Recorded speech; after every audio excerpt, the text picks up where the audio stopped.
Alright, here we go. Let's be real, this video was only a matter of time before it got made. And I see some of you in the comments right now calling me a soy boy libtard who should be ignored on all matters related to hockey simply because of the title of this video. To which I have two things to say. First of all, thanks for commenting before I even got to the anti-AI section, it really helps out with the algo. And second of all, you're overplaying your hand because unlike everybody else, this video will not simply discuss the matters that took place off the ice. I will be discussing, statistically, why Brett Howden, Dillon Dube, Alex Formenton, Callan Foote, Michael McLeod, and Carter Hart should not be in the NHL. Because, truthfully, there are a lot of people coming out of the woodwork in an effort to run defense for some truly mediocre men. For right now, though, three things before I get into the meat of this video. First of all, very obviously, a trigger warning to all those who are watching. This video will discuss sexual assault, intoxication, and date.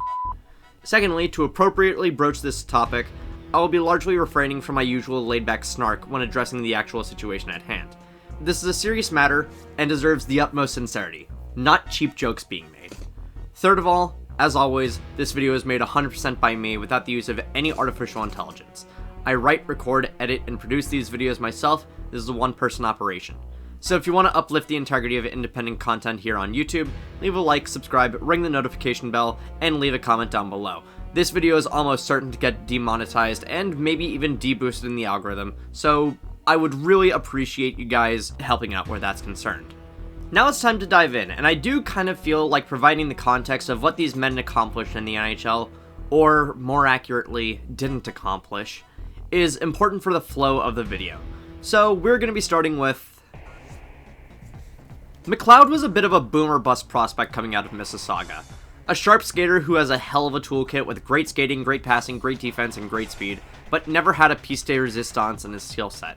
Regardless, with the old guard retiring and no one really coming up to save the team at the time, besides an absolute fleecing of Edmonton for Taylor Hall, McLeod was a gamble that the Devils were willing to take at 12 in 2016. A lot of things to be excited about, but a furrow in the brow that indicated that it could all backfire. Wouldn't you know it, the gamble came up snake eyes. McLeod was never necessarily a bad player, but nothing more than a plug-and-play guy you get on the bottom six. At the very least, a solid penalty killer for what it's worth. But like what many scouts feared, for everything that he showcased, it never materialized on the score sheet. Only a single season above 25 points, and the general consensus was that there wasn't much that separated him from any other waiver wire forward that could be plugged into the Devils system. The narrative around Howden's success in the NHL is the biggest example of recency bias I think I've seen in my life. Howden's success was indicative of the situation he was put into more so than his actual production. Several strong years in Moose Jaw amounted to a flattering draft profile, wherein the only knock against him was really his poor physicality. Nonetheless, the Lightning took a chance on him at 27 in the 2016 NHL draft, and then promptly flipped him 1 year later to the Rangers for JT Miller. Yeah, how'd that one work out for you, Tampa? For a team quickly approaching the end of their contention window with Hank getting run into the ground and no consistent scoring touch throughout their offense, Howden's development curve had him aiming to fulfill one simple task: put the puck in the net. How did it go for him in New York? About as well as it could for a third liner on a team owned by James Dolan. So much so that he was traded for a pittance of his original draft value just 3 years after his debut. And even then, he was a passenger on Vegas's Cup team for the majority of the time. But wrapping his performance in the gold leaf of the Sin City resulted in a massive uptick in his scoring, with a 20-goal campaign in 2025 and a postseason leading 14 goals in 2026. And all I really have to ask is, why are we pretending this is sustainable? Oh yeah, a player whose offense has never translated to the NHL in 6 years is suddenly shooting almost 20% in back-to-back seasons. I guess he changed his testimony on what kind of a player he is. Look up Brett Howden changed testimony for more information. Carter Hart is the only player today to have made history. Unfortunately for him, that history just so happens to be cementing himself as one of the worst goaltenders to have ever played in the Stanley Cup Finals. But before we get to that, might as well go through his whole career. While he was in Everett in the WHL, he was praised by everyone for his focus and pinpoint movement and positioning. It isn't often that goalies get taken with a first-round pick these days, but if anyone were to break through to the first, he'd have a decent shot at it. However, the needs of every other team in the draft taking precedence relegated him to being taken in the middle of the second round by Philadelphia. A couple of seasons splitting time between Everett and AHL Lehigh Valley saw him eventually burst onto the scene in Philly and drag a team from the depths of the Metro, kicking and screaming into playoff contention. For 2 years, there was a case that could be made that he was one of the best young goaltenders in the game.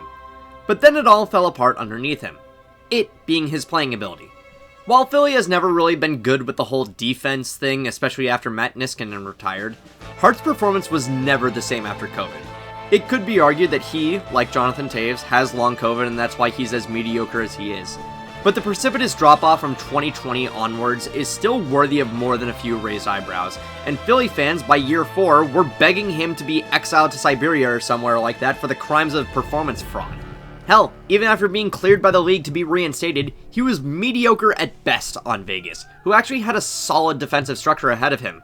And it all culminated in the kicker, becoming the first goaltender in Stanley Cup Finals history to surrender 4 or more goals in each of the first 5 games of the series. And the only game that he didn't give up 4 goals in, his team got shut out in the series clinching game.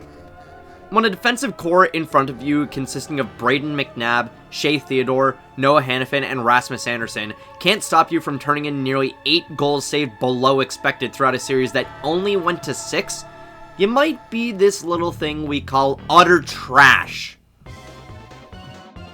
Dube actually broke the mold of these players by being some modicum of passable for a time. Similar to Foote after him, he came out of Kelowna, and similar to McLeod before him, he had a well-rounded skill set that would serve him well in the higher leagues. However, being undersized and rather passive away from the puck sent his draft stock down to be picked up by Calgary 56th overall in 2016.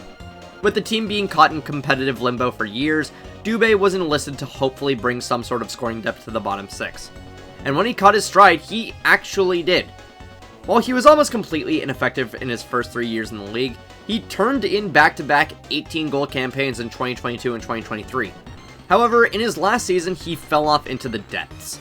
Unable to get any sort of traction on a team without Johnny Gaudreau or Matthew Tkachuk, he only managed 7 points in the first half of the season before getting cut. When you're losing your pace to Martin Pospisil and Adam Ruzicka, something is very wrong. His disappearing act in the 2022 playoffs was indicative of that as well. How do you average 15 minutes a night and only put up a single assist in 12 games? All this leads to the similar assertion I've had with other players in this. Dube couldn't actually elevate his game to the NHL. But Bex, I hear you cry, you just said he was a passable talent. Yes, for the year and a half he was on a roster playing leagues above their heads. Dube's performance before then was not impressive, and the immediate fall-off after the trading of Matthew Tkachuk and the departure of Johnny Gaudreau was a clear indicator that his performance spoke more to the team around him than it did to his actual performance. The son of Adam, Cal Foote was something of a hot commodity coming out of Kelowna of the WHL. Several strong seasons as a playmaker there indicated to scouts that he had great ice vision that was slightly undercut by inefficiency on scoring chances. However, much like all these forwards, there wasn't much of an elevation to his game after being taken 14th overall in 2017 by Tampa. Sure, he had his best season in Kelowna, but afterwards he had increasingly unproductive years in AHL Syracuse, and even worse performances in the actual NHL when finally called up by the Tampa Bay Lightning. Quite possibly the only thing of note to his NHL career was the fact that he was the only asset Tampa really had to give up in the Tanner Jeannot trade with Nashville. Not even that change of scenery helped Foote out all that much, given he barely saw any ice time, and was allowed to walk to the Devils that offseason in 2023, where he played a staggering 4 games for them before being cut. I can't imagine why. Formenton wasn't exactly a name that rung out as a true standout. While having solid fundamentals, scouts were really not impressed with his physicality or his vision. Sort of the opposite of Foote, and really every other forward here. Nonetheless, the Ottawa Senators clearly saw a future piece of their offense in him enough to take a chance on him at 47th overall in 2017. Their offense that, despite having helped them get to the conference finals that year, was soon to be in serious disrepair. Granted, that's more a case of organizational insanity between Pierre Dorion being one of the worst general managers in recent history, Guy Boucher's system being completely unprepared for the modern game, and Eugene Melnyk being a sniveling rat, but in any case, the Sens offense needed that jolt. A jolt that Formenton could never actually provide. Despite strong showings in London with the OHL, it was evident that Formenton would never actually be able to elevate his game beyond that level. He played solid hockey in his time down in Belleville in the AHL, but all it amounted to in the show was one full season playing at a rate that even the front office, with as much insanity that befell it, understood to be completely unsustainable. After an 18-goal campaign in 2021-2022, he was shipped off to HC Ambripiotta of the Swedish National League. No one had really inquired about him afterward. Well, that's a damn good question. I looked into that and what I found was pretty surprising. So this could have just started and ended with talking about the blanket stats for all the players, but that's too easy for me and I wanted to use the green screen, so bear with me. If you really want those blanket stats, just go over to Hockey Reference and look up Alex Formenton, Callan Foote, Dillon Dube, Michael McLeod, Carter Hart, and Brett Howden, and look at their average stats. Mama, that's a bland fucking meatball. And so what I did was I went with a baseline of what I'm looking for. NHL forwards that played at least 70 games last season and had anywhere from 14.5 to 16 minutes per night. This is the average NHL workload for a third line forward and also some second line forwards. And I'm using the third line as a reference because that is the last line that truly honestly cannot be played without any sort of replacement level players. Every single NHL line has some sort of identity, unless you root for the Seattle Kraken. I'm sorry, Kraken fans, you know that I'm right on that.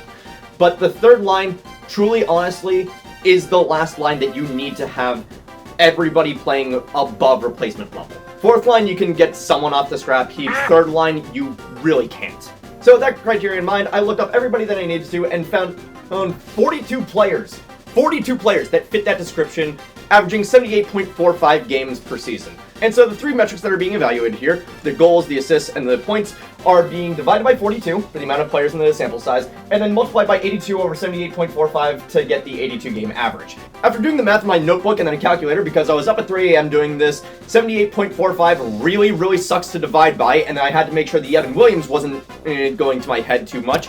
I found the 82 game average for a solid third line forward is 16 goals, 22 assists for 38 points. And if we cross-reference the 82 game averages of the 5 forwards embroiled in this, you find out that none of them even remotely hit that mark.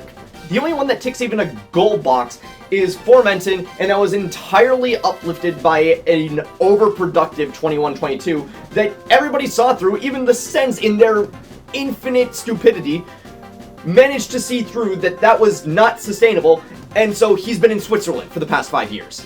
So none of the forwards are properly NHL caliber, at least not in a way that indicates that they're anywhere above replacement level. As for the singular goaltender, I looked through every single goaltender that played at least 41 games last season, which would denote primary starting responsibilities, and sorted them by their goals saved above expected, or GSACs. While goals saved above expected is an imprecise metric, it's the metric that best isolates the goalie and tells you whether or not he is doing well. Afterwards, I went through Carter Hart's entire career and averaged them out, getting around -2 goals saved above expected, or 2 goals saved below expected. Hey Money Puck, I really love your site.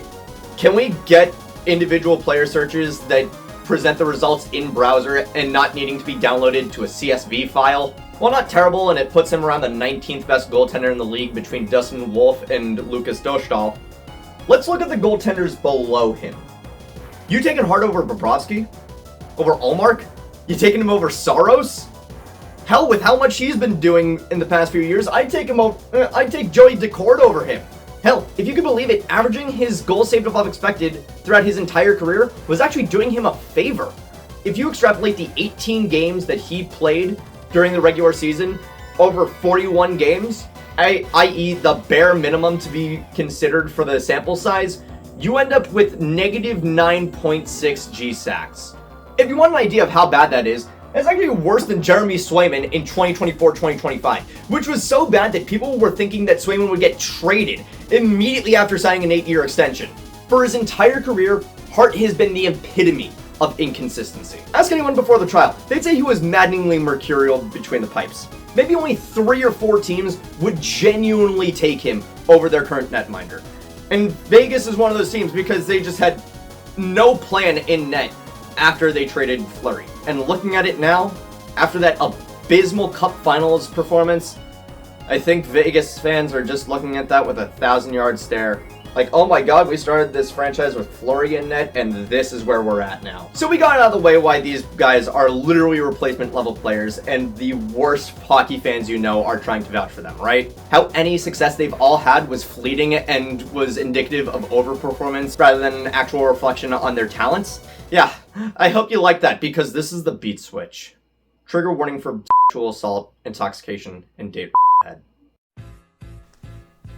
Now, because I am talking entirely about legal matters here, even if the case had been closed, I want to place here that everything talked about in this section is simply my opinion. While I am allowed to discuss my thoughts and feelings on the case, I am not in the business of getting sued by Hockey Canada. So I'm just going to slap a big fat allegedly here going forward. In 2022, a woman referred to as EM alleged to Canadian courts that on June 19th, 2018, she had been assaulted by 8 men who were part of Hockey Canada's World Junior Championship team while she had been drunk. While she had initially consented with one member, several others entered the picture that EM did not have prior notice of and did not consent to. For the next several hours, they had escalated their acts far beyond her comfort and had prevented her from leaving the room several times. After this information had been brought to light, 5 of the participants had been named. Those being Alex Formenton, Carter Hart, Dillon Dube, Michael McLeod, and Callan Foote. And while Brett Howden was not named as a perpetrator of these acts, he bore witness to some of it that disturbed even him, as indicated by a text message from him to Taylor Radish. However, 2 separate juries were dismissed. One for reasons kept confidential under gag order, and the other for prejudice against the defense. Allegedly, defense attorneys had been harassing members of the jury, which the defense categorically denied. But for one reason or another, Justice Caroccia was to deliver the verdict herself. When all was said and done, Howden's text messages were thrown out due to his inability to hold to whether he meant it or not, despite his insistence that he had no reason to lie about it. On July 24th, 2025, just over 3 years after the initial complaint was filed, Justice Caroccia ruled the 5 defendants not guilty, finding the evidence put forth by the prosecution to be unreliable. As you could probably surmise by that preamble, I do not agree with this ruling. I don't understand why we're so keen on putting celebrities we like on a pedestal as though they aren't capable of doing truly horrific things. Additionally, we all understand justice systems to be broken almost everywhere in one way or another. Wrongful convictions happen all the time, and yet when it comes to wrongful innocence, we're just supposed to take it as gospel? But I think I truly understand where the controversy comes from with this.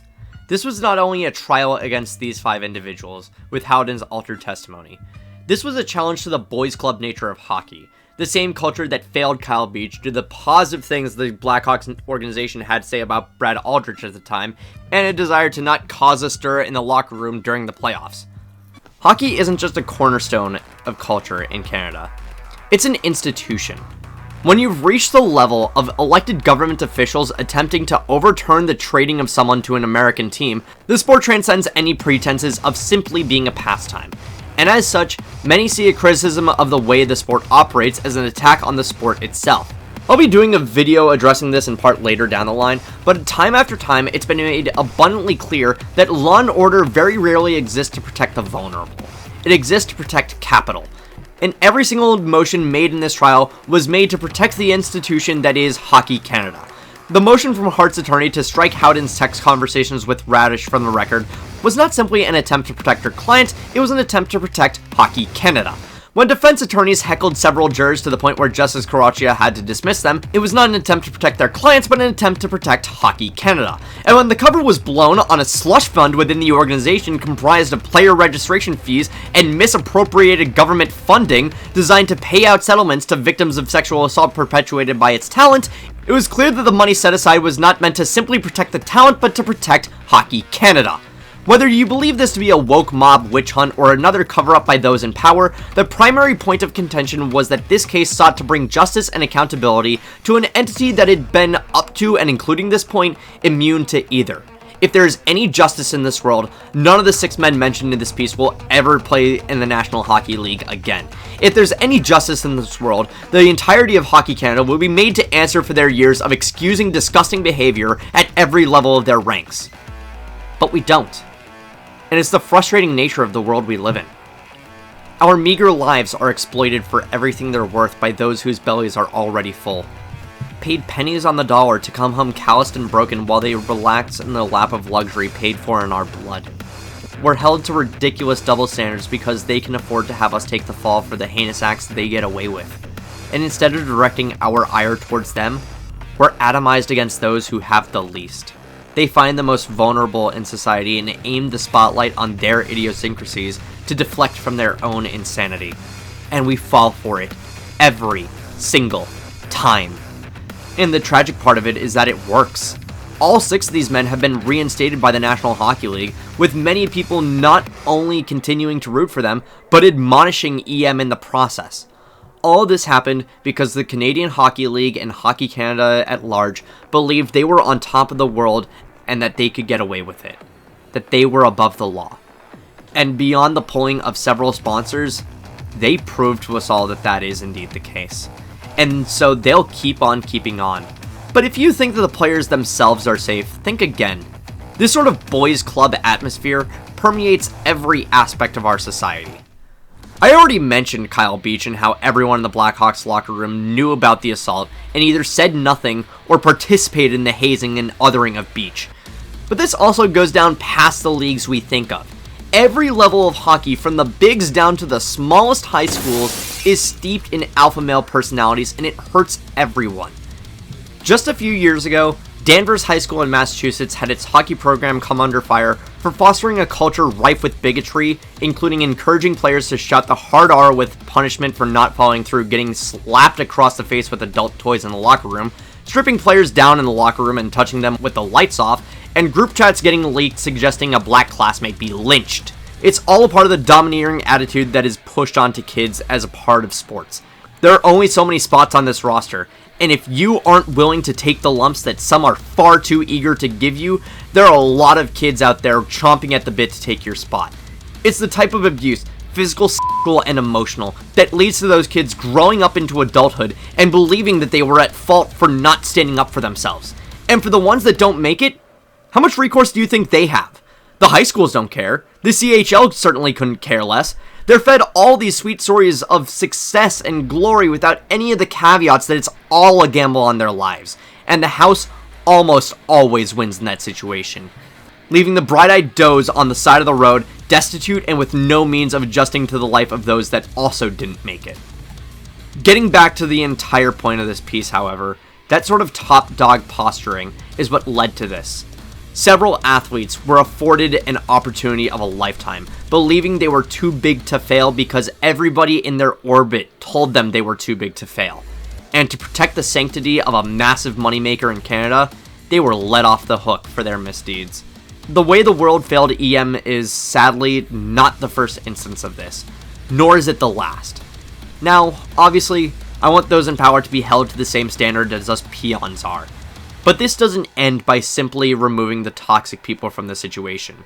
When the pattern of abuse runs down to our children, the answer lies in alterations that need to be made to how we approach sports, psychology, social interactions, and the values we instill in our youth. Which is the part that no one wants to do for one reason or another. But it all winds its way back to the fact that this problem is much bigger than we think. And unfortunately, we're all a part of it. And what we choose to do with that in mind is ultimately what will dictate the future of sport. If you couldn't tell, I'm upset, and I'm exhausted. And given that this world seems committed to perpetuating injustices like what came out of the 2018 Hockey Canada team, I don't particularly think that I will ever be anything but upset and exhausted by the state of the world. And admittedly, this is going to be reflected in some of my content going forward. Will there still be fun hockey videos? Absolutely. We gotta have a chuckle at some of what happens in the NHL, or else I'll go insane. But be forewarned that there will be content in the future that strays away from sports and into talking about real-world topics. I'll try to make it more substantive than this impassioned tirade, but I feel like Hockey YouTube was in need of someone speaking candidly on this issue. If you made it this far, thank you. Scan the QR code to join the Discord if you want to. We're trying to build up a great community here. Since this video is more than likely to be demonetized, please consider becoming a channel member. It's only $2 per month, just a little bit more than a Costco hot dog, and you'll get exclusive access to the members only section of the Discord, prime real estate in my end slates, and every video essay one day early. Till next time, this is Bex from Into the Den, and I'm gonna take a nap.